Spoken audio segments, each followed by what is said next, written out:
మీరు స్టేట్మెంట్ కూడా పాస్ చేయరు. పాస్ అంటే మనసులు లేదండి, ఆడియన్స్ మనసులు కాకుండా మీరు ఇంకా ఏమేం దోచుకున్నారు? నేను ఆడియన్స్ మనసుని దోచుకున్నానో లేదో కూడా నాకు ఇంకా తెలియదు. కాకపోతే ఈ సినిమా తోటి కొంతవరకు డిఫరెంట్ క్యారెక్టర్ కాబట్టి డెఫినెట్ గా దోచుకుంటానని నాకు కాన్ఫిడెన్స్ ఉంది. సో అంటే అంతే కదండి, రాజీవ్ చేసాడు చాలా, ఇప్పుడు చాలా మీమ్స్ వచ్చాయి, చాలా రకాల ట్రోల్స్ వచ్చాయి.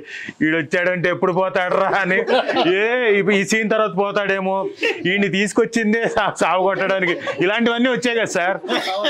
కాబట్టి వాళ్ళకు కూడా ఈ సినిమాలో వీడు వచ్చాడంటే ఎప్పుడు పోతాడన్న ఇది ఉంటుంది. అది సస్పెన్స్, సినిమాలో సస్పెన్స్, అది సినిమాలో వచ్చి మీరు చూడండి, అది సస్పెన్స్, పోతాడా ఉంటాడని. కాకపోతే ఈ సినిమాలో నాకు పర్ఫామ్ చేయడానికి డిఫరెంట్ క్యారెక్టరైజేషన్ ఉంది కాబట్టి ఆ క్యారెక్టర్ ద్వారా నేను ప్రేక్షకుల మనసుని మళ్ళీ ఇంకొక పందాలో 2.0లో దోచుకుంటాను.